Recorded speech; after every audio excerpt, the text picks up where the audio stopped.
Alors Scott, félicitations pour votre nouveau livre, Provoked. C'est un véritable privilège de parler avec vous. On nous raconte tellement de propagande sur notre implication à l'étranger, et il faut quelqu'un comme vous qui prend le temps de rechercher ces sujets, d'écrire 1000 pages à leur sujet, et qui a vraiment une connaissance encyclopédique de ces événements et faits pour contrer cette propagande. Alors merci beaucoup de vous joindre à moi. Absolument. Merci beaucoup de m'avoir invité et de l'avoir dit. Je suis content que ça vous ait plu.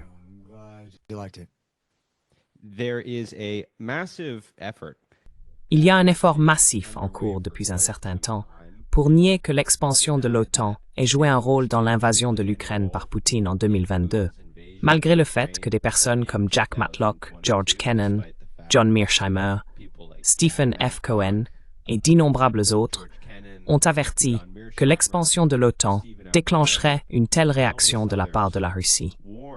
Au lieu de cela, les médias d'entreprise insistent sur un récit qui est à peu près mot pour mot ce qui est écrit sur le site de l'OTAN, que l'expansion de l'OTAN n'a jamais été un problème, qu'il n'y a jamais eu d'assurance offerte à la Russie contre cela, et que la véritable cause de la guerre est que Poutine est un fou, une figure semblable à Hitler, qui doit être arrêté à tout prix.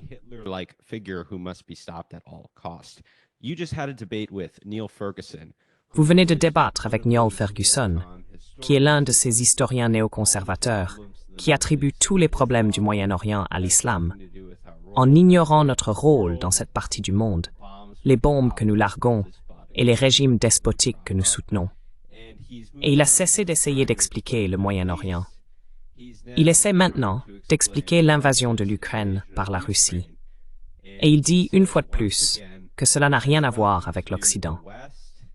Les seules motivations de Poutine sont qu'il est intrinsèquement maléfique et expansionniste.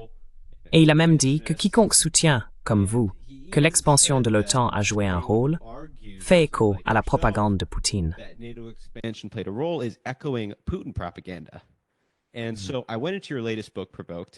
Je suis donc allé dans votre dernier livre, Provoked, qui vient de sortir. Il grimpe très rapidement dans tous les classements sur Amazon, où, au fil de 1000 pages, vous montrez très minutieusement toutes les preuves qui révèlent des décennies d'objections de la part des responsables russes à l'expansion de l'OTAN, des assurances des responsables américains que les États-Unis n'entraveraient pas les intérêts russes, ni ne profiteraient du moment, et que les responsables américains ont sciemment trompé leurs homologues russes. Alors Scott, à quel point l'expansion de l'OTAN était-elle une ligne rouge, non seulement pour Poutine, mais pour toute l'élite de la sécurité nationale russe depuis de nombreuses décennies?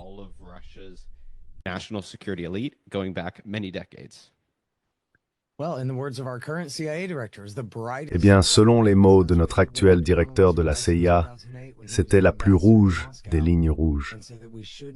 C'est ce qu'il a averti Condoleezza Rice en 2008, lorsqu'il était l'ambassadeur à Moscou, et a dit que nous ne devrions pas donner ce genre de demi-plan d'action pour l'adhésion, une promesse de commencer à intégrer l'Ukraine dans l'OTAN, que c'est la question qui rend absolument fou l'établissement de la politique étrangère russe. Il a réitéré cela dans un mémo intitulé « Nyet means Nyet », que tout le monde peut lire sur Wikileaks de février 2008. Il a suivi cela avec un email qu'il cite également dans ses mémoires, où il parle de comment c'est la question la plus névralgique pour les Russes. Cela les rend absolument fous.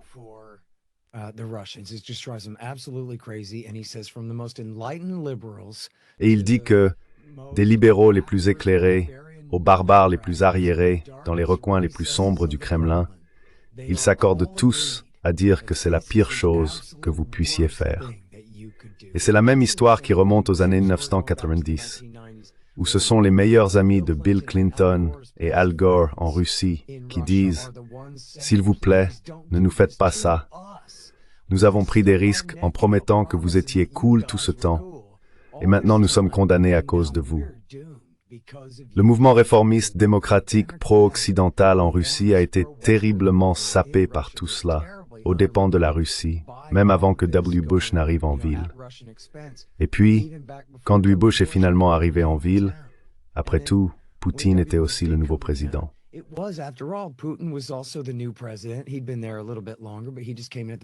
Il était là un peu plus longtemps, mais il est arrivé au début de l'an 2000.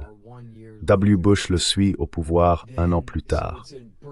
C'est donc un tout nouveau, non seulement siècle, mais un tout nouveau millénaire.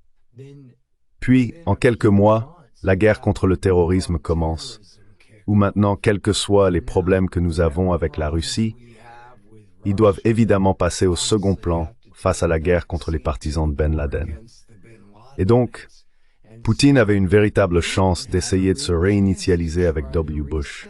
Et Bush avait dit célèbrement, « J'ai regardé dans les yeux de cet homme et j'ai vu son âme, et je vois un homme bon. » Et les gens essayent de le critiquer pour cela. Mais cela reflétait essentiellement l'offensive de charme de Poutine. Que vous savez, écoutons, essayons à nouveau de nous entendre.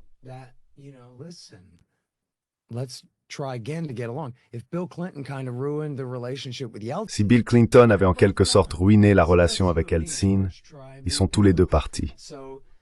Alors, toi et moi, George, essayons d'être amis. En d'autres termes, peu importe à quel point Clinton avait gâché les années 90, nous avions encore une chance de repartir à zéro avec W. Bush. Et vraiment, aussi mal que W. Bush ait tout gâché, nous avions un nouveau départ avec Obama, du moins une tentative. Parce qu'Obama, tout d'abord, est arrivé comme une répudiation de tout ce que Wally Bush représentait. Donc s'ils veulent repartir sur de nouvelles bases, ils le peuvent. Obama et Hillary Clinton ont appelé cela le reset. Oublions ce que George W. Bush a gâché et essayons à nouveau de nous entendre.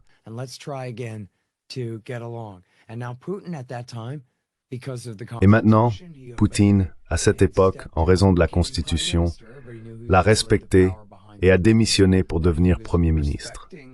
Mais il savait qu'il était vraiment le pouvoir derrière le trône.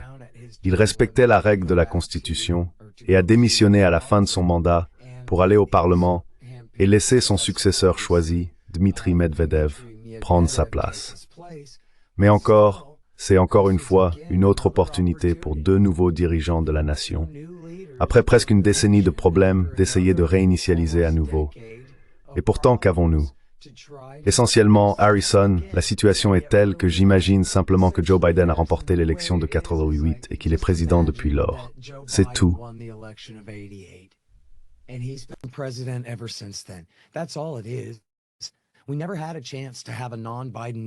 Nous n'avons jamais eu l'occasion d'avoir une politique étrangère non bidénienne en ce qui concerne la position de l'Amérique contre la Russie. Cela a commencé par un tas de « faites-moi confiance, mec, ils sont cool, et ils savent que nous sommes cool, et tout ira bien ». Puis cela a changé en « eh bien oui, nous leur marchons un peu sur les pieds, mais ne vous inquiétez pas, nous allons pouvoir gérer cela. Tout ira bien ». Ensuite, cela s'est intensifié en « eh bien, nous allons renverser tout gouvernement auquel ils sont proches et que nous n'aimons pas, et nous allons faire les choses à notre manière, et ils ne pourront rien y faire. » Et puis, oh, devinez quoi? Ce sont des Hitler, et je suis Winston Churchill, sauvant le monde de leur agression maléfique. Et c'est Joe Biden tout le temps. Je veux dire, il est littéralement au Sénat depuis 1973. Et il a été un défenseur de cette position depuis qu'elle a été inventée, quand c'était encore les années H.W. Bush avant que Bill Clinton n'arrive pour aggraver les choses. Vous savez, les Américains savaient à la chute de la guerre froide qu'ils devaient solidifier leur position en tant que force militaire dominante en Europe. Après tout, l'Amérique n'est pas en Europe. L'Amérique est en Amérique. Alors comment les amener à continuer d'accepter la domination américaine si l'ennemi communiste soviétique a disparu, et non seulement disparu, mais s'est complètement retiré, non seulement des nations du pacte de Varsovie, mais même les soi-disant républiques soviétiques ont été libérées.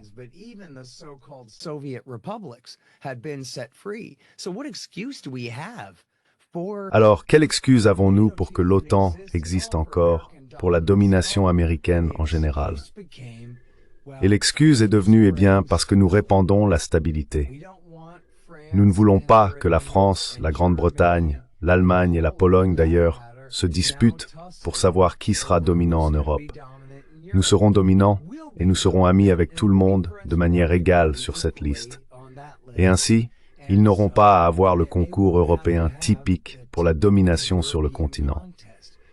Et parce qu'en gros, l'Amérique respecte suffisamment ces nations pour que nous ayons nos forces militaires là-bas et que nous dominions leur politique étrangère, mais nous ne colonisons pas et n'exploitons pas impitoyablement l'Europe occidentale.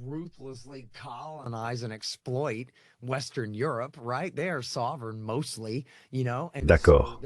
Ils sont principalement souverains, vous savez, et donc nous avons un accord avec eux. Nous n'occupions pas l'Allemagne par la force brute. Nous sommes autorisés à être là-bas, sous divers compromis. Et donc, la théorie est que partout où nous allons, nous répandons la paix. Partout où nous allons, nous répandons la stabilité. Si nous voulons intégrer la Slovénie, la Hongrie et la Slovaquie dans notre alliance, eh bien, cela signifie que la Hongrie doit d'abord résoudre tout différend frontalier avec la Slovénie et la Slovaquie. S'ils veulent tracer la ligne 10 miles dans un sens ou 10 miles dans l'autre, ils devront régler cela avant de rejoindre l'Alliance.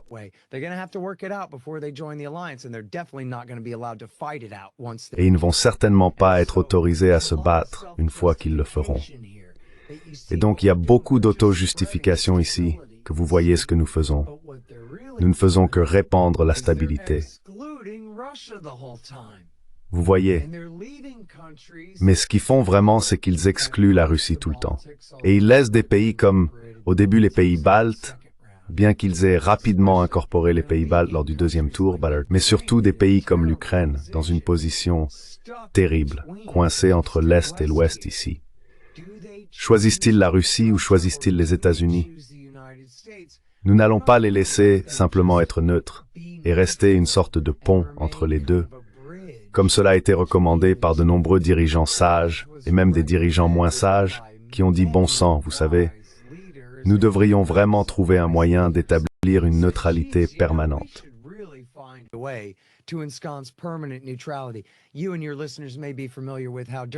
Vous et vos auditeurs connaissez peut-être le fait que, pendant la guerre froide originale contre l'Union soviétique, la Finlande et l'Autriche ont toutes deux maintenu leur neutralité. Maintenant, la Yougoslavie était communiste, mais en dehors du pacte de Varsovie. L'Autriche et la Finlande n'étaient pas communistes, et elles n'ont pas non plus essayé de rejoindre l'Alliance occidentale contre l'Union soviétique. Elles sont simplement restées au milieu. Et en maintenant leur neutralité, elles sont restées en dehors du conflit. Si elles avaient choisi un camp, cela aurait pu aggraver les choses. Et c'est ainsi que ces compromis ont vu le jour. Il y a beaucoup de gens, y compris certains des plus expansionnistes, des faucons pro-expansion de l'OTAN, comme Henry Kissinger et Zbigniew Brzezinski, qui ont vraiment pris les devants à ce sujet.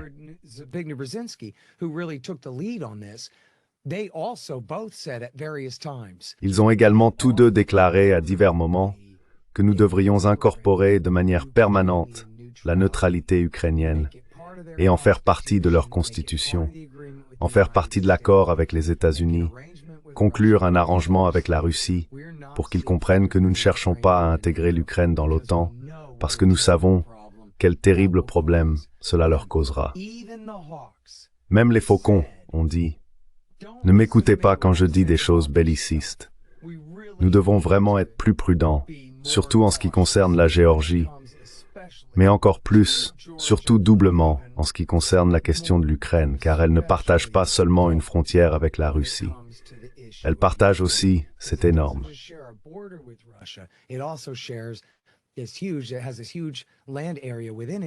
Elle possède cette vaste superficie qui appartenait autrefois à la Russie et est également stratégiquement importante, car elle inclut non seulement la péninsule de Crimée, qui abrite leur base navale de Sébastopol, mais elle garantit aussi l'accès à l'eau douce du fleuve Dniepr par un canal artificiel vers la Crimée. Ils doivent donc contrôler non seulement le Donbass à l'extrême est, mais aussi le soi-disant pont terrestre, Zaporizhia et Kherson. Les provinces qui mènent du Donbass à la Crimée, afin de protéger l'eau. Maintenant, peut-être que Kiev n'aurait pas dû couper l'eau en 2014, mais ils l'ont fait. Et ils ont donné aux Russes ce motif supplémentaire pour contrôler non seulement les 2 provinces de l'extrême Est, mais les 4 de l'extrême Est et du Sud, là où ils se trouvent déjà maintenant.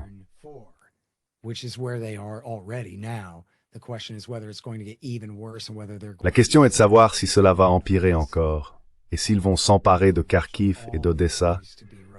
Vous savez, pratiquement tout ce qui était autrefois un territoire russe là-bas. Donc c'est essentiellement le fond et la forme.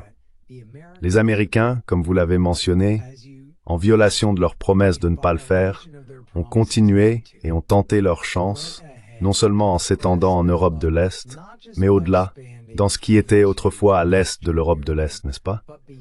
Ils appelleraient maintenant l'Ukraine Europe de l'Est, vous savez, pour les besoins de leur propre argumentation. Mais si vous regardez la façon dont H.W. Bush en parlait, il disait que nous ne voulions même pas, nécessairement, détacher l'Ukraine de l'Union soviétique. Tout ce que nous voulions, c'était que l'Union soviétique se retire d'Europe de l'Est. Donc, il ne considérait même pas la libération de l'Ukraine de l'Union soviétique comme importante du tout.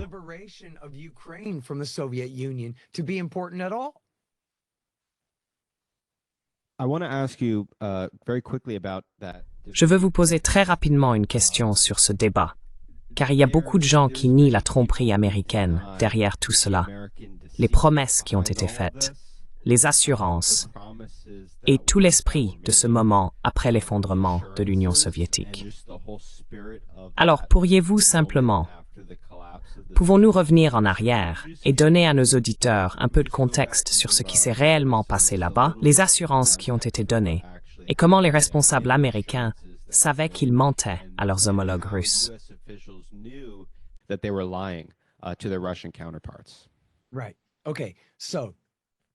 D'accord, bon, je vais commencer par le point de vue du parti de la guerre. Le point de vue du parti de la guerre est que James Baker, et c'est ce que Ferguson a dit lors du débat avec moi l'autre jour auquel vous avez fait référence, l'histoire du parti de la guerre est que un jour, le 9 février 1990, James Baker a rencontré Gorbatchev et a dit « Eh, que diriez-vous si nous promettions que si vous permettez la réunification, nous garderons l'Allemagne dans l'OTAN, mais nous promettons de ne pas étendre la juridiction de l'OTAN d'1 pouce, et c'est la phrase célèbre, d'1 pouce vers l'Est. »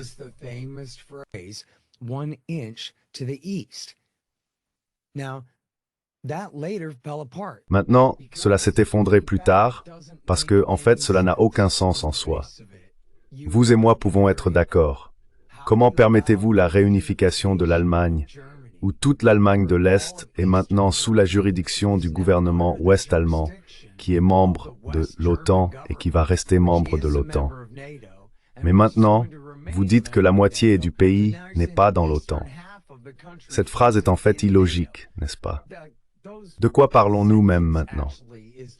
Ils ont donc dû réviser cela et dire, eh bien d'accord, ce que nous voulons vraiment dire, c'est que nous ne déplacerons aucun équipement militaire dans l'ancien Est, l'ancienne RDA.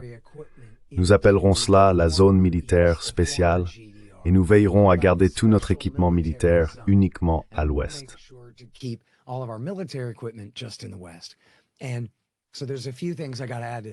Et donc il y a quelques points que je dois ajouter à cela.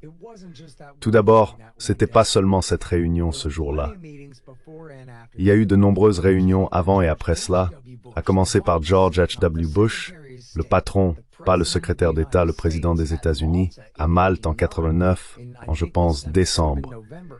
Cela aurait pu être en novembre 89, a dit à Gorbatchev. Si vous laissez ces pays choisir de quitter le pacte de Varsovie, nous ne profiterons pas de ce processus. Bam, c'est tout. Point final. Vous avez mentionné Jack Matlock. Il était l'avant-dernier ambassadeur en Union soviétique. Et il m'a dit et a écrit à ce sujet. Il était là, il a vu cela. Et il peut vous le dire en tant que source autoritaire. Juste celui que je cite.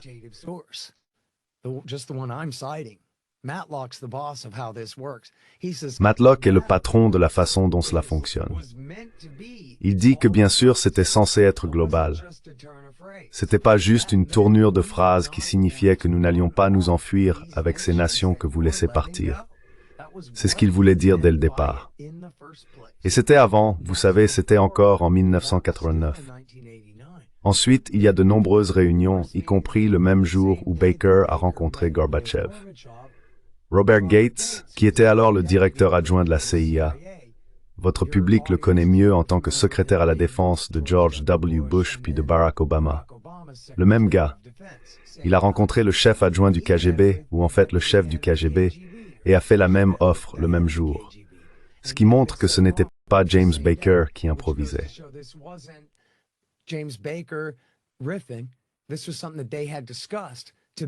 C'était quelque chose qu'ils avaient discuté comme étant l'offre. Maintenant, voici une autre chose très cruciale à comprendre à ce sujet. Ce n'était pas juste une promesse, comme notre côté de l'argument aime en parler. C'était la base pour que les Russes prennent les décisions qu'ils ont prises pour permettre la réunification et ordonner le retrait de leurs forces d'Allemagne de l'Est. C'est ce qui a permis la réunification. Gorbatchev a pris ses décisions sur la base de ses promesses. Et je devrais ajouter, non seulement Bush, Baker et Gates, mais aussi de nombreuses fois le ministre des Affaires étrangères de l'Allemagne, Hans-Dietrich Genscher. Et il allait souvent beaucoup plus loin et le disait nommément.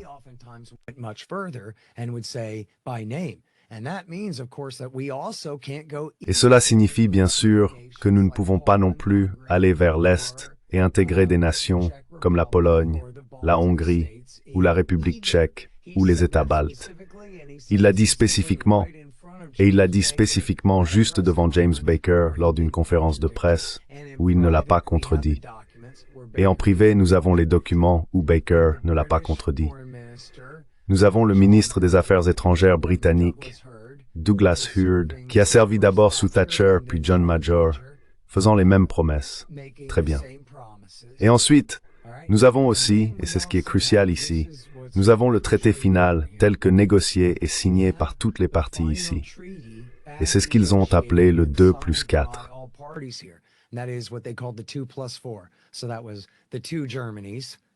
C'était donc les deux Allemagnes, l'Union soviétique, l'Amérique, la France et la Grande-Bretagne. Ce sont eux qui signent l'accord. Et ce que dit le traité, c'est qu'il promet cette zone militaire spéciale, cette zone exclusive où nous ne mettrons pas de forces militaires. En particulier, nous promettons des armes nucléaires en Allemagne de l'Est. Maintenant, cela ressemble à, et si vous demandez à James Baker maintenant, ou si vous demandez à Peter Baker, sans lien de parenté, du New York Times qui rapporte cela, ils diront, eh bien, votre grande promesse d'un pouce n'est pas dans le traité Horton. Donc vous devez vous taire. Mais ce n'est pas l'accord. Le fait est qu'il y a deux choses à ce sujet. Tout d'abord, il n'est pas nécessaire que ce soit nécessairement écrit pour être valable et compté. Je peux élaborer là-dessus dans une minute.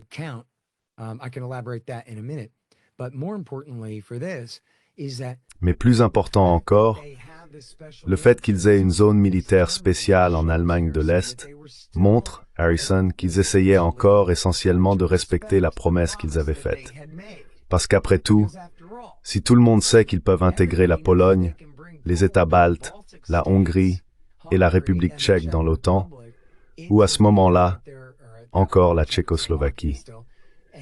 Et s'ils pouvaient simplement intégrer ces pays directement l'OTAN sans problème et y placer leurs forces militaires, eh bien, quelle différence ça faisait-il s'ils les déplaçaient en Allemagne de l'Est, s'ils pouvaient les déplacer en Pologne, n'est-ce pas?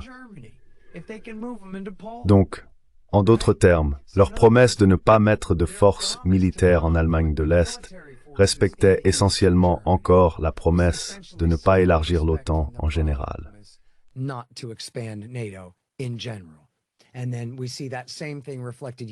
Et puis nous voyons la même chose se refléter des années plus tard dans l'acte fondateur de 1987, où ils ont promis, lorsqu'ils ont créé le Conseil OTAN-Russie, que oui, nous commençons l'expansion de l'OTAN l'année suivante avec la Pologne, la Hongrie et la République tchèque.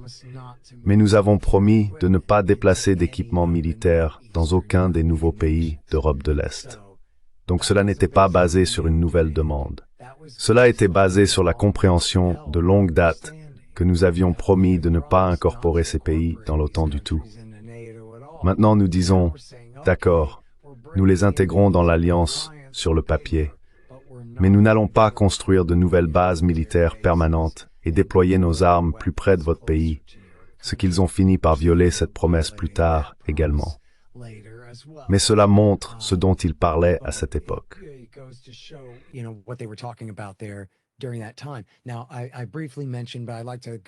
Maintenant, j'ai brièvement mentionné, mais j'aimerais revenir sur le point de savoir si tout doit être ratifié par le Sénat avant que cela ait une signification ou non. Et la réponse est que ce n'est vraiment pas le cas. Il y a de nombreux exemples majeurs dans l'histoire. J'en cite quelques-uns dans le livre, et je cite de vrais experts dans le livre qui ont beaucoup travaillé sur ce sujet. Mais je pense que tout le monde le sait maintenant. Nous ne savions pas, nos parents ne savaient pas depuis toujours. Nous savons maintenant que l'accord qui a mis fin à la crise des missiles de Cuba était un accord secret, où Kennedy, par l'intermédiaire de son frère, le procureur général, et non par le département d'État, dans un accord secret et déniable, a promis de retirer les missiles nucléaires Jupiter de moyenne portée de Turquie. Et puis écoute ça, Harrison.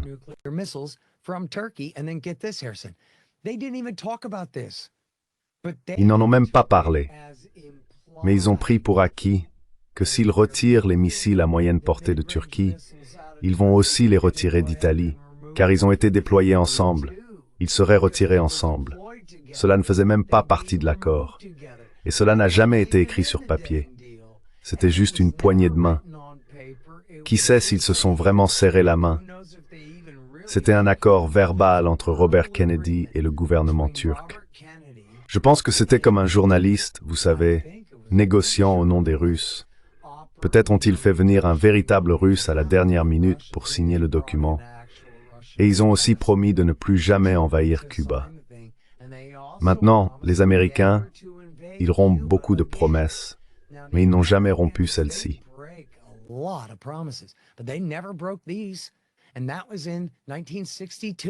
Et c'était en 1962, et ils n'ont jamais envahi Cuba depuis lors. Ils ont essayé de tuer le président plusieurs fois, mais ils n'ont plus envahi. Ils ont retiré ces missiles et ont tenu parole. Ils n'ont pas redéployé de missiles à moyenne portée. Nous avons des bombes nucléaires livrées par avion, mais nous n'avons pas de missiles nucléaires en Turquie ou en Italie à ce jour.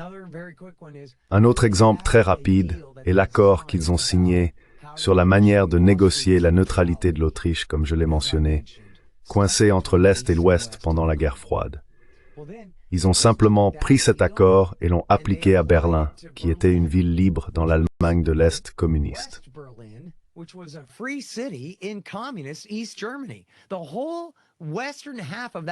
La moitié ouest de cette ville était occupée et protégée par l'Amérique et la Grande-Bretagne, mais elle était entièrement entourée par l'Allemagne de l'Est communiste.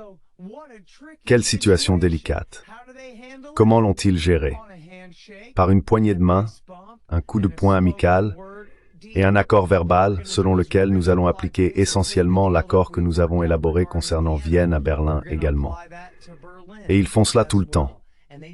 Et encore, ce n'était pas juste une promesse. C'était basé sur la promesse de ne pas étendre l'OTAN.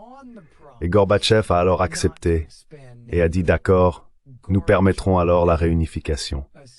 Donc ce n'était pas juste une promesse. C'était un accord. Peut-être que c'est pas gravé dans le marbre, mais c'est quand même un accord informel. Et ça compte. Ou ne sommes-nous pas des gentlemen ou quoi?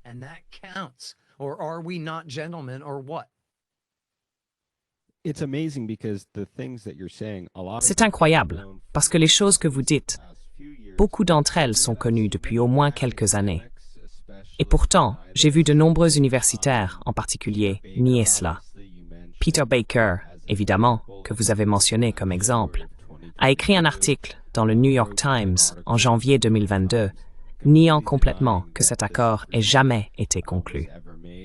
Et le point sur le fait qu'il s'agit d'un accord informel et l'importance des accords informels dans la diplomatie de la guerre froide est souligné par de nombreuses personnes, y compris, si vous regardez vos notes de bas de page, Mary Surratt, Joshua Shifrinson de Harvard, et beaucoup de ces faits que vous mentionnez, aucun d'eux ne provient de sources russes.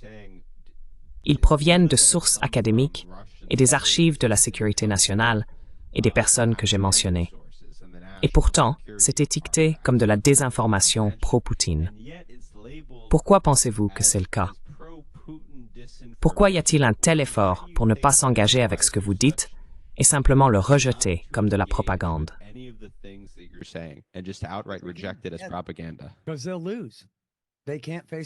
Parce qu'ils vont perdre. Ils ne peuvent pas du tout affronter ces choses. Alors ils veulent prétendre que ça n'existe pas, ou simplement mettre en doute les motivations de ceux qui le disent.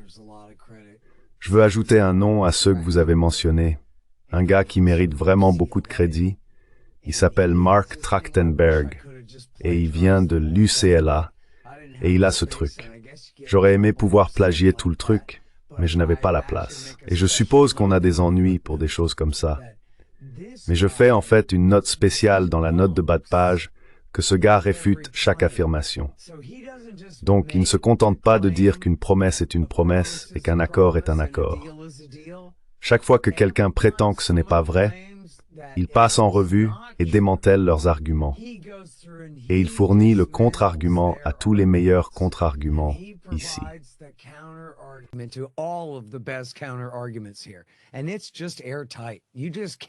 Et c'est tout simplement inattaquable. Vous ne pouvez pas battre ce que ce type soutient, quoi qu'il arrive. Apportez votre lance-flamme, vous ne pouvez pas l'atteindre. Il a raison.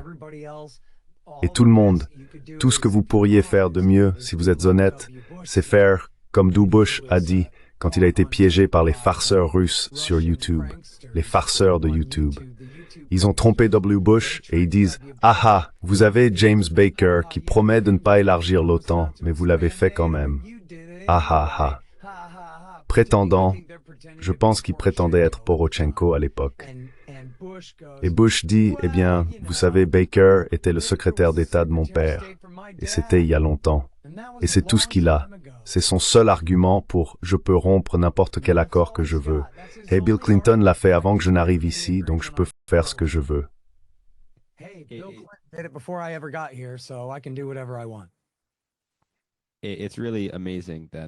C'est vraiment incroyable que cette propagande continue. Je veux vous poser une question historique dans votre livre. Vous mentionnez de nombreux critiques au sein de l'establishment de Washington concernant l'expansion de l'OTAN. Et ils sont nombreux. Pourquoi personne ne les a-t-il écoutés? Pourquoi les néoconservateurs ont-ils gagné?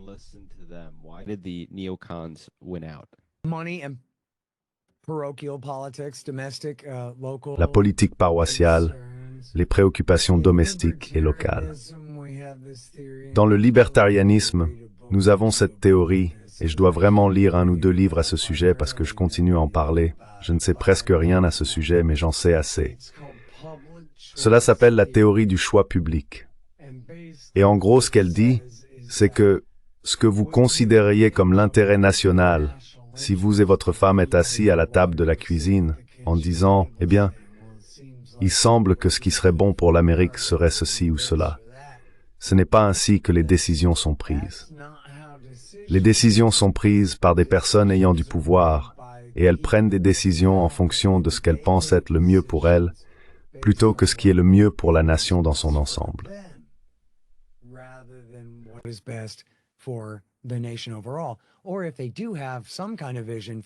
Ou s'ils ont une sorte de vision pour l'intérêt national, elle doit encore être très tempérée par leurs propres intérêts individuels.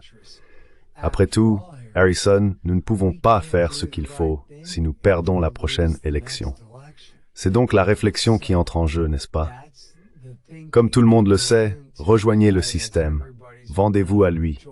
Comment le changer de l'intérieur? Vous ne pouvez pas. C'est lui qui vous change. Ce genre d'argument, n'est-ce pas? C'est ce qui se passe. Donc Clinton et ses collègues sont là, et certains de leurs gars veulent vraiment y aller doucement et sont vraiment réticents à le faire. Cependant, chez Lockheed, ils dépensent une tonne d'argent pour faire du lobbying auprès des gouvernements d'Europe de l'Est. Et vous pourriez avoir une toute nouvelle armée. Nous l'achèterons pour vous. De nouveaux avions de chasse et tout ça. New fighter jets and all this stuff, and he's also lobbying and whining and dining Et il fait aussi des mondanités. Bruce Jackson, vice-président exécutif de Lockheed, fait des mondanités et du lobbying auprès de tous ces politiciens des deux partis à Washington, D.C. et transforme cela en un sujet de consensus.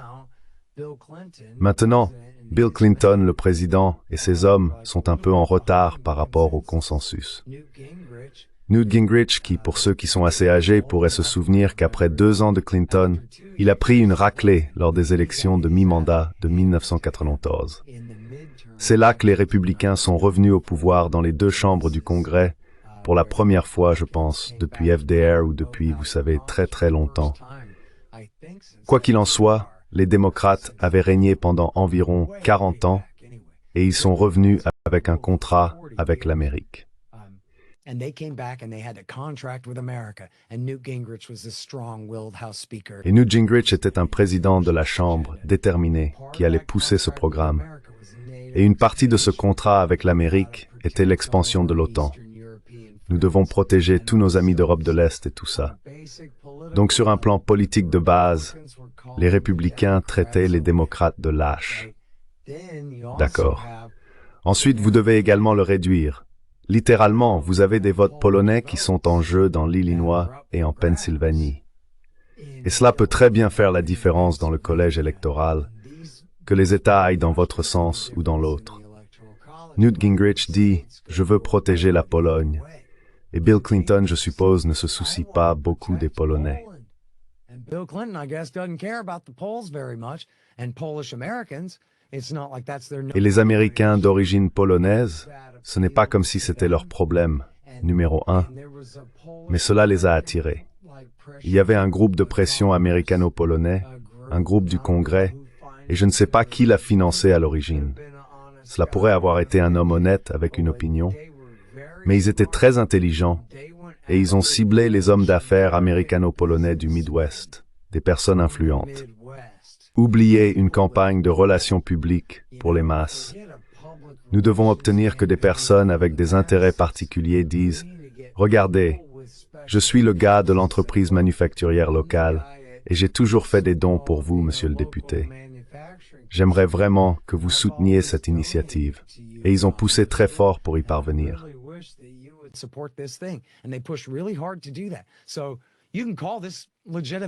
Alors, vous pouvez appeler cela un activisme démocratique légitime, si vous le souhaitez. Mais vous pouvez voir maintenant comment nous parlons d'une conversation très restreinte. Une roue qui grince ici et qui obtient de l'attention au détriment de ce qui est probablement l'intérêt national du reste du peuple américain.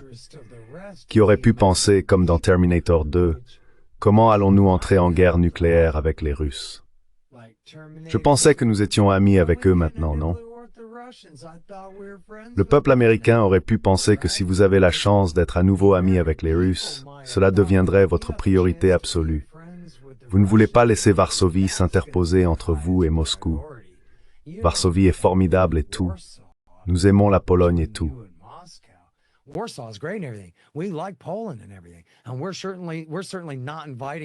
Et nous n'invitons certainement pas la Russie à les envahir. Mais inviter la Pologne dans notre alliance militaire est vraiment une offense pour les Russes et va saboter notre relation croissante avec eux. C'est fou d'un point de vue large et à long terme. Et en fait, vous savez, je suppose que c'est un handicap que je sois tellement libertaire et que j'aime citer Ron Paul qui est brillant et a raison sur tout. Mais je peux citer beaucoup de vétérans de la politique étrangère de l'establishment de l'époque qui savaient aussi mieux. Les mêmes personnes qui l'ont fait sont les mêmes personnes qui ont expliqué pourquoi elles ne devraient pas et savaient vraiment qu'elles jouaient un peu avec le feu en poussant l'alliance militaire américaine juste dans l'espace de la Russie, d'une manière où, par exemple, Strobe Talbot, qui avait été très réticent.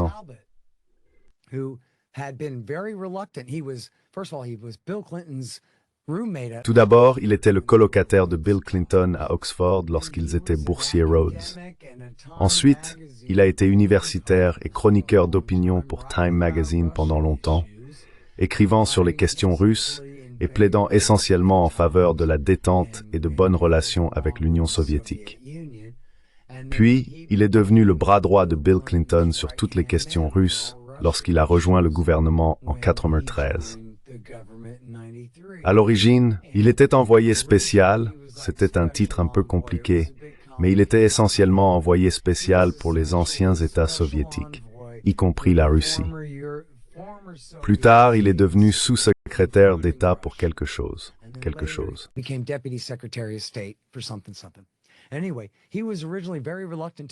De toute façon, il était à l'origine très réticent à faire cela pour toutes les mêmes raisons dont nous parlons. Bon sang, tu cherches juste à te battre avec le gars qui vient de faire la bonne chose pour toi. Ces gars-là, ils sont peut-être coriaces, mais ils viennent de renverser les communistes pour nous. Ils viennent de laisser partir toute l'Europe de l'Est. Et pourquoi se battre avec eux? Mais ensuite, il a changé d'avis et a embarqué. En partie parce que ces dirigeants d'Europe de l'Est ont dit qu'ils voulaient vraiment rejoindre. Ils ont commencé à ressentir, comme l'a dit Wesley Clark dans une conversation avec moi aujourd'hui, qu'ils suppliaient presque. Donc c'était comme « Oh mince, je suppose qu'on doit le faire, ce qui n'est vraiment pas correct. »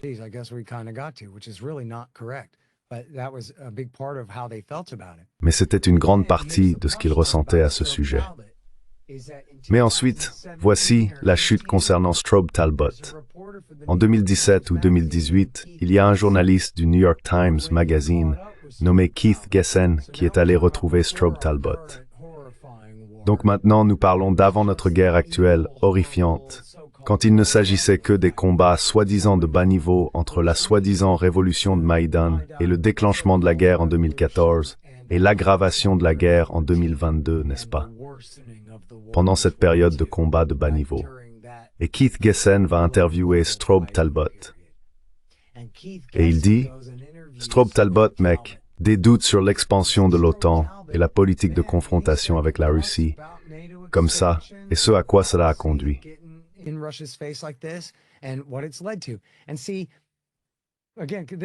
Et voyez, encore une fois, c'est avant 22, avant le slogan « Attaque non provoquée, attaque non provoquée ».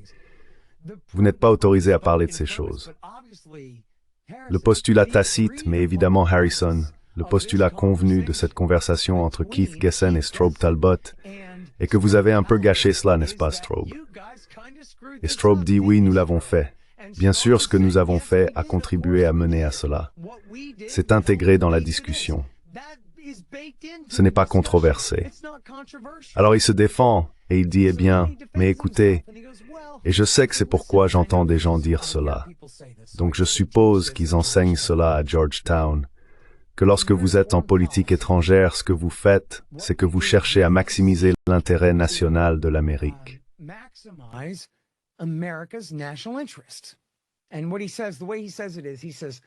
Et ce qu'il dit, la façon dont il le dit, c'est que si votre politique est autre que la suivante, vous serez hors du pouvoir. Et ce ne sera de toute façon plus votre politique très longtemps.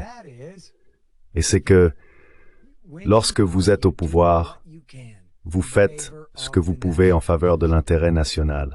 Mais ensuite, Strobe Talbot réfléchit à lui-même. Je ne sais pas si Keith Gessen l'a piqué avec un bâton ou ce qui s'est passé, mais ensuite il se dit, il ajoute, vous savez, aurions-nous dû avoir en tête une sorte de concept plus élevé et plus sage de notre intérêt national au lieu de celui plus immédiat que nous avons recherché. En d'autres termes, c'est ce que, je ne sais pas si tous les économistes utilisent cela, mais je sais que les économistes de l'école autrichienne parlent de préférence temporelle. C'est ça.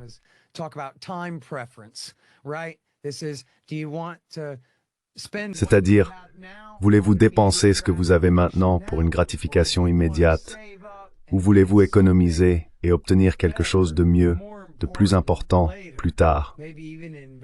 Peut-être même investir pour créer quelque chose de plus et de mieux plus tard avec vos économies, plutôt que de céder à la gratification immédiate. La gratification immédiate, on appelle ça avoir une préférence temporelle élevée, n'est-ce pas? Allons simplement au club de striptease et dépensons tout l'argent en coke, prostituées et amusements. Et puis avoir une faible préférence temporelle, c'est en fait, j'économise pour qu'en 15 ans je puisse ouvrir ma propre entreprise avec mon oncle Bob, n'est-ce pas? Alors de quoi parle Strobe Talbot? Il a une préférence temporelle élevée. Nous devons rassembler quelques dollars de Lockheed et quelques votes polonais dès maintenant. And some Polish votes right now. And the longer time preference. Et plus la préférence temporelle est longue, plus la conception élevée et sage de l'intérêt national de l'Amérique. Le mariage de Washington avec Moscou est la relation la plus importante au monde, pour toujours et à jamais. Il n'y a rien de plus important que nous et eux nous entendions. Et cela ne signifie pas que nous les laissons faire tout ce qu'ils veulent dans le monde. Mais cela signifie que nous nous abstenons absolument de provoquer des conflits inutiles avec un groupe de gars qui possède 7000 bombes H. Et puis, tout comme vous avez mentionné George Kennan, lorsque George Kennan, qui était considéré comme le plus sage des sages à l'époque, avait contribué à inaugurer la première guerre froide avec son long télégramme et son article « Source of Soviet Conduct pour Foreign Affairs ».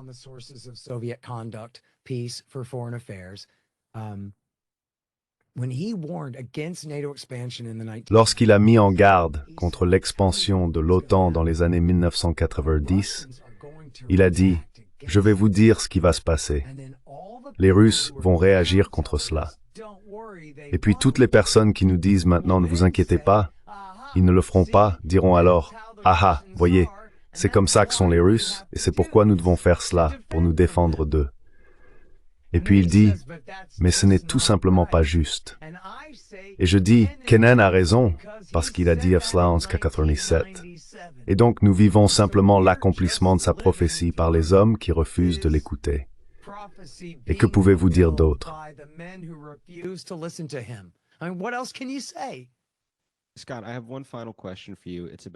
Scott, j'ai une dernière question pour vous.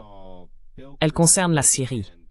Cette semaine, j'ai vu Bill Kristol et Ann Applebaum encourager les rebelles et les combattants anti-Assad en Syrie. C'est une guerre que les Américains, moi y compris, connaissent très peu, et c'est délibérément le cas. Une grande partie de ce que nous faisons à l'étranger est dissimulé, déformé et oublié. Et il faut des chercheurs comme vous pour faire le travail important qui met ces informations en lumière. Il y a eu beaucoup de mensonges sur notre implication en Syrie, à commencer par nos motivations pour interférer en premier lieu. Depuis au moins 2011, les responsables occidentaux nous sermonnent sur la nécessité de destituer Bachar al-Assad en raison de ses violations des droits de l'homme.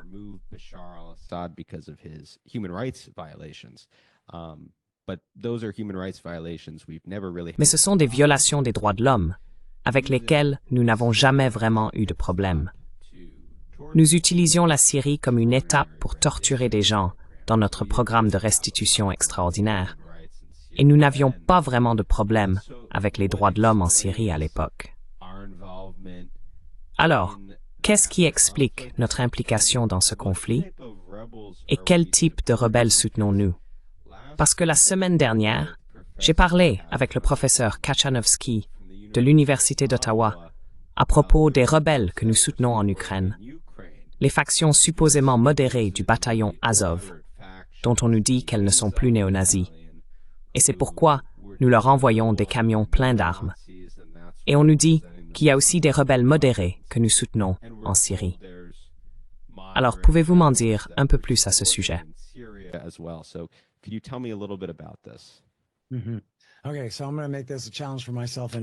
D'accord. Je vais donc me lancer un défi et essayer de remonter le temps, mais aussi de le faire rapidement. Nous sommes en 1996, Bill Clinton est président, et les républicains ainsi que les néoconservateurs sont hors du pouvoir. J'utilise le terme néoconservateur dans son sens biographique très précis.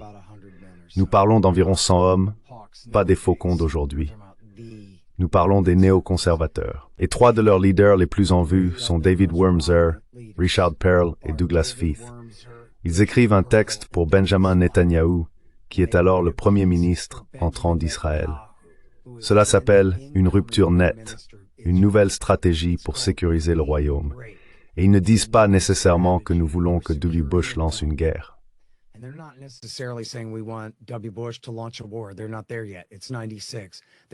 Ils n'en sont pas encore là. C'est 96. Ils encouragent essentiellement Netanyahou à trouver un moyen de renverser Hussein. Mais la pensée reste la même, menant au lancement de la deuxième guerre d'Irak sous l'influence de ces mêmes hommes dans le gouvernement de W. Bush, vous savez, 6 ans plus tard. Alors voici la réflexion. Ok, ça se passe comme ça. Si nous nous débarrassons de Saddam Hussein en Irak, c'est-à-dire du sunnite laïque Saddam Hussein, si nous nous débarrassons de lui, cela donnera du pouvoir aux chiites supermajoritaires. Mais ne vous inquiétez pas, nous aurons le cousin du roi de Jordanie, qui est sunnite, mais il est un hachémite.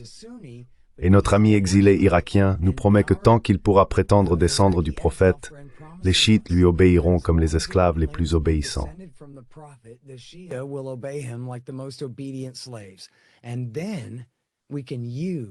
Et puis, nous pouvons utiliser notre domination jordanienne sur l'Irak pour forcer les chiites irakiens à faire pression sur le Hezbollah dans le sud du Liban afin qu'ils cessent d'être amis avec la Syrie et l'Iran. De cette façon, nous pourrons prendre le contrôle du reste de la Cisjordanie et de la bande de Gaza aux Palestiniens, et nous n'aurons pas à nous inquiéter que le Hezbollah représente une menace à notre frontière nord. Vous comprenez? Que se passe-t-il en Palestine en ce moment?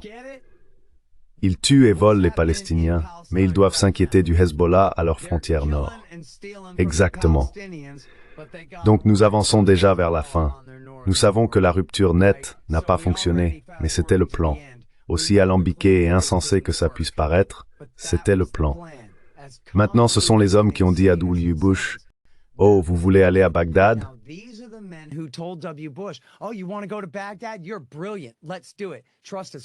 Tu es brillant, faisons-le. Faites-nous confiance, nous avons tout planifié, ça va marcher. Nous avons Paul Wolfowitz, c'est le type le plus intelligent de DC. Il dit que ça va être parfait parce que ça va donner du pouvoir aux chiites irakiens. Mais nous allons avoir la domination sur les chiites irakiens. Et même si le cousin du roi de Jordanie est mort, peu importe. Nous avons notre marionnette chiite irakienne, Ahmed Chalabi, et il va être le nouveau leader pour nous. Et ensuite, nous allons accomplir tous ces mêmes objectifs, et nous allons même construire un oléoduc vers Haïfa pour que les Israéliens puissent économiser 1 centime par baril de pétrole. Voilà pourquoi ils ont lancé la guerre. Et ensuite, que se passe-t-il? Cela leur a complètement explosé au visage.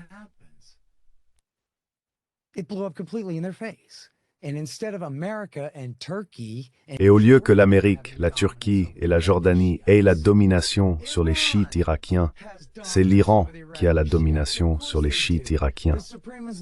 Bien sûr qu'ils l'ont. Le Conseil suprême islamique et le parti Dawa avaient vécu en Iran pendant 20 ans, depuis que Jimmy Carter avait engagé Saddam Hussein pour les envahir en 1969-80. Et donc ils étaient les traîtres. Ils étaient les traîtres irakiens qui avaient choisi le camp de l'Iran dans la guerre Iran-Irak, lorsque l'Amérique soutenait l'Irak dans les années 80.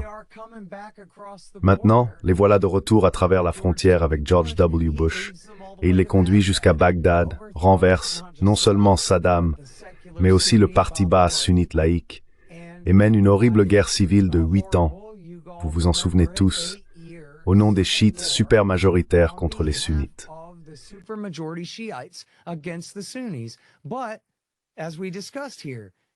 Mais, comme nous l'avons discuté ici, si nous parlons de football, c'est un but contre son camp. C'est pas que l'Iran a battu nos tours. L'Iran et les chiites n'ont pas fait ça.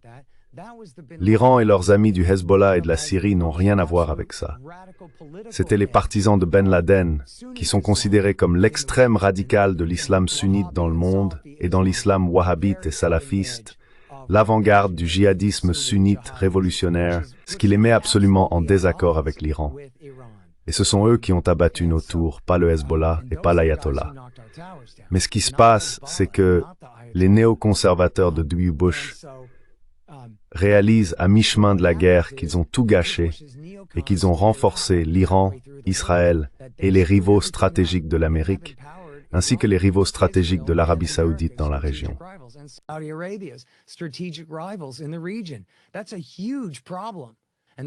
C'est un énorme problème. Et ils l'ont finalement admis eux-mêmes en 2005, 2006, et ils ont lancé ce qu'on appelle la redirection. Et j'enverrai $10, pas vraiment, à chacun des membres de votre audience qui promet de lire cet article de Seymour Hersh dans le magazine The New Yorker. C'est de 2007. Ça s'appelle La Redirection. Et c'est la base. Nous venons de mener une guerre pour l'Iran. Oups. Maintenant, nous nous inclinons à nouveau vers les sunnites. Et Condoleezza Rice le présente comme ceci. Elle dit, eh bien, ce n'est pas tant une question de sunnites et de chiites, c'est une question d'extrémistes et de modérés. Oui, bien sûr, parce que vous changez de camp pour revenir vers les sunnites. C'est pourquoi. Mais voici le hic. Le roi d'Arabie Saoudite n'a pas de légion.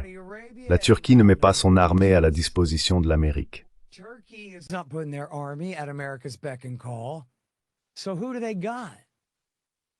Alors qui ont-ils? Des kamikazes bin ladenistes, des coupeurs de tête et des maniaques. Alors que fait Obama? La première chose qu'il fait presque, c'est de prendre leur parti dans la guerre en Libye. Et ensuite, ce qui n'était pas tant à propos des chiites, mais c'était juste ce que les Saoudiens voulaient. Et ils l'ont fait pour lui, et c'était assez facile. Mais ensuite, ils sont passés à la Syrie. Maintenant, nous revenons à David Wurmser, aux néoconservateurs et au plan de rupture net. La Syrie est le pont, ce qu'ils appellent le pont terrestre. Ils sont la clé de voûte. C'était le terme de David Wurmser à l'époque. Ils sont la clé de voûte dans l'arc du pouvoir iranien. Imaginez le Moyen-Orient dans votre tête. L'Iran, la Syrie, le Hezbollah. Maintenant, l'Amérique vient d'ajouter l'Irak à ce côté de l'histoire.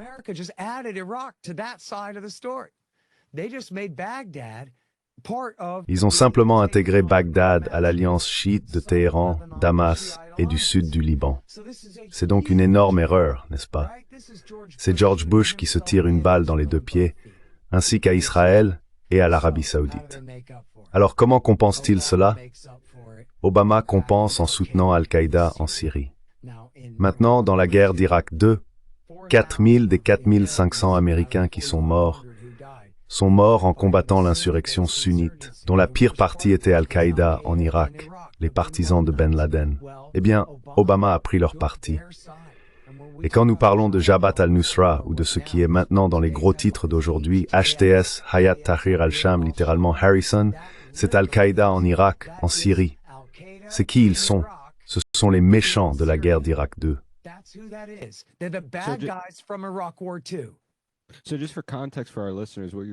Donc, juste pour donner un peu de contexte à nos auditeurs, ce à quoi vous faites référence est le programme Timber Sycamore, ce programme d'1 milliard de dollars. Nous avons travaillé avec les Saoudiens pour former et financer ces groupes rebelles. Dieu sait qui ils étaient ou quel type de factions extrêmes étaient impliquées là-dedans. Pouvez-vous nous en dire plus à ce sujet? Qui étaient ces groupes que nous soutenions? Bien sûr.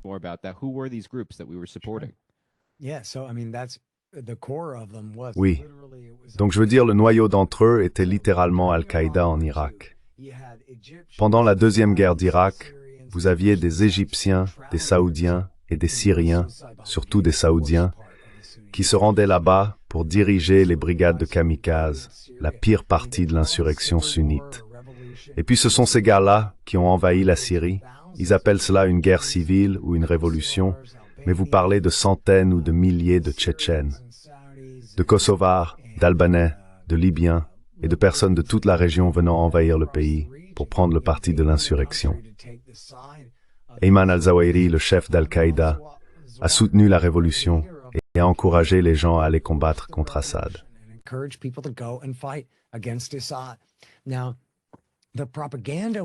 Maintenant, la propagande disait que, non, voyez-vous, nous combattons, nous soutenons les modérés.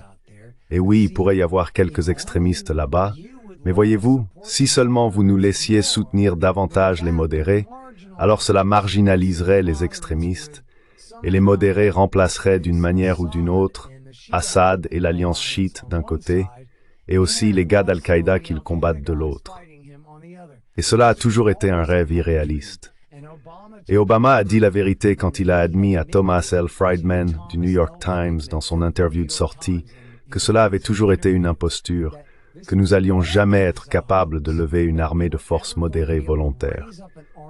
Comme il l'a dit, comme il le disait à l'époque, il le répétait, des médecins, des avocats, des enseignants et des pharmaciens. Doctors and lawyers and teachers and pharmacists. Gentlemen from the community, like the Messieurs de la communauté, vous savez, comme les Minutemen de la Révolution américaine, qui vont affronter tous les méchants. Ils n'existent pas. Ils n'existent pas. Et donc, quand nous disons que c'est l'ASL, qu'est-ce que cela signifie vraiment? Cela signifie vraiment que ce sont les gars qui collectent l'argent et les armes des Occidentaux pour les donner aux gars d'Al-Qaïda qui ne craignent pas de mourir à la guerre. Et nous le savions depuis le début.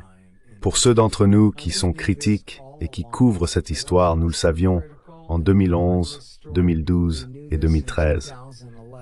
Timber Sycamore n'a vraiment commencé qu'en 2013.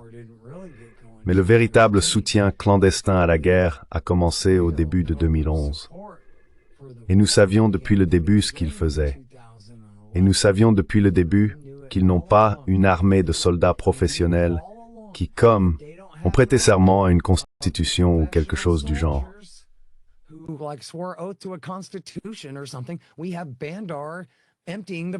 Nous avons Bandar, qui vide les prisons de djihadistes en Syrie et en Arabie Saoudite et les envoie former des brigades de kamikazes. Et maintenant, remontez dans votre esprit. Vous savez déjà ce qui s'est passé. Nous n'en sommes pas encore à cette partie de l'histoire, mais vous savez déjà ce qui s'est passé. C'est ce qui a conduit à la montée du califat. Ils n'ont pas pris Damas, ils ont pris Mossoul, ils ne sont pas allés à l'ouest, ils sont allés à l'est. Ils ont consolidé un État-nation sur tout l'est de la Syrie et l'ouest de l'Irak à partir de 2013 en Syrie orientale. Et puis un an plus tard, en juin 2014, ils ont envahi et conquis tout l'ouest de l'Irak, principalement sunnite, qui avait été laissé grand ouvert par les chiites que les Américains avaient mis au pouvoir lors de la dernière guerre.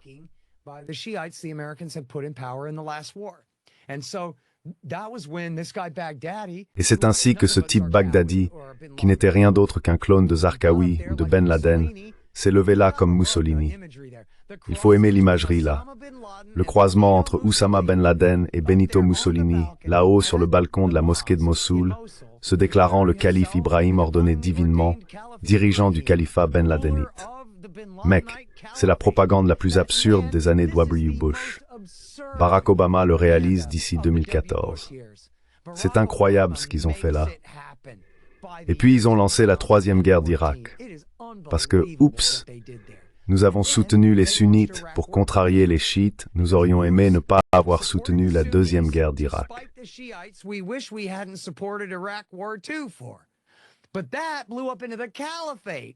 Mais cela a explosé en califat. Ben Laden lui-même là-haut, en gros le dictateur d'une nation. Nous ne pouvons pas avoir cela. Alors nous lançons la troisième guerre d'Irak en alliance avec les mêmes chiites irakiens que nous aurions souhaité ne pas avoir soutenus la dernière fois, et avec l'aide littéralement de la force Quds iranienne, pour aider à mener la guerre contre le califat de l'EI, l'État islamique, sur le terrain.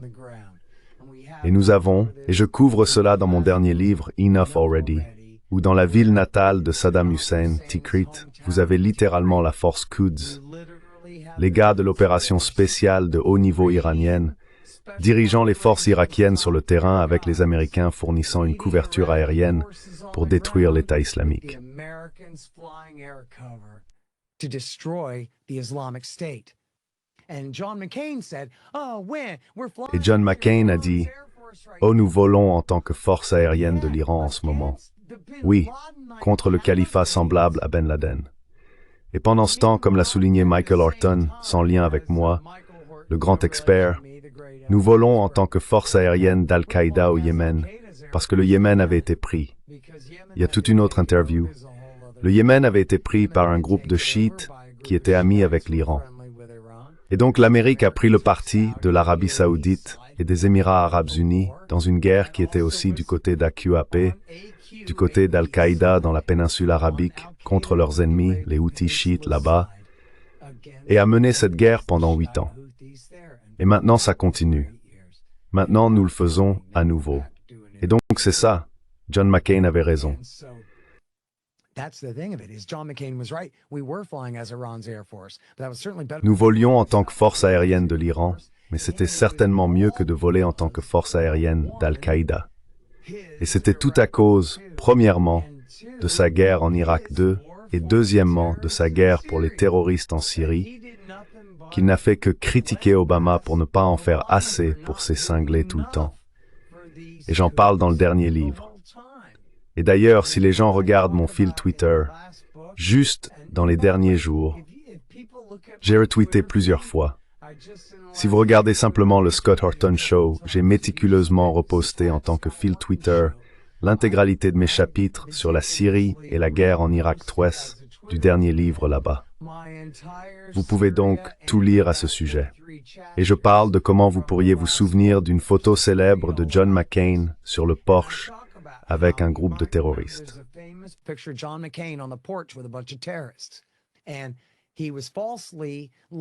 Et il a été faussement étiqueté par certaines personnes sur Internet comme ayant rencontré littéralement Baghdadi, le chef de l'État islamique. Mais ce n'était pas lui, et je ne me souviens plus du nom de ce type, mais je le connaissais. Vous pouvez découvrir grâce à un vrai journalisme les noms de tous les hommes sur ce porche ce jour-là. Aucun d'eux n'était Baghdadi. Ils n'étaient pas les dirigeants de l'OI. Cela a été exagéré. Mais alors quoi? Cela n'a pas d'importance, parce que devinez qui ils étaient. Ils étaient la brigade de la tempête du Nord. Et un mois avant de rencontrer John McCain, ils ont dit au magazine Time, « Oui, nous sommes fiers d'être des vétérans de la guerre d'Irak 2, où nous avons combattu les Américains aux côtés de l'insurrection sunnite un mois avant qu'ils ne viennent les rencontrer. » Et puis il est allé les rencontrer.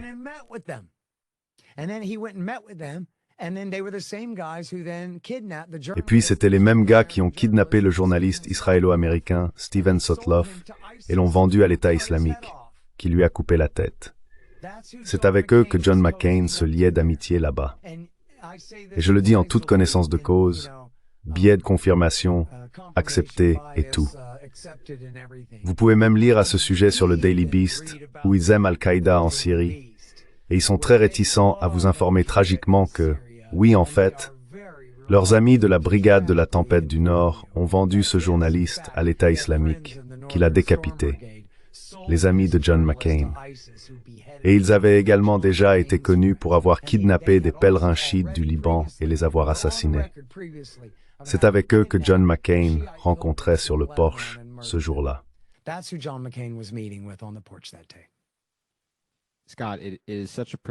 Scott, c'est un tel privilège de pouvoir vous parler.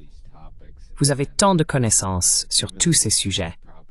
Et étant donné qu'il y a tant de propagande, et que la vérité sur notre implication à l'étranger est toujours dissimulée, vous êtes une voix très nécessaire sur ces sujets. Je vous remercie donc de passer ce temps avec moi. Absolument. Merci beaucoup de m'avoir invité.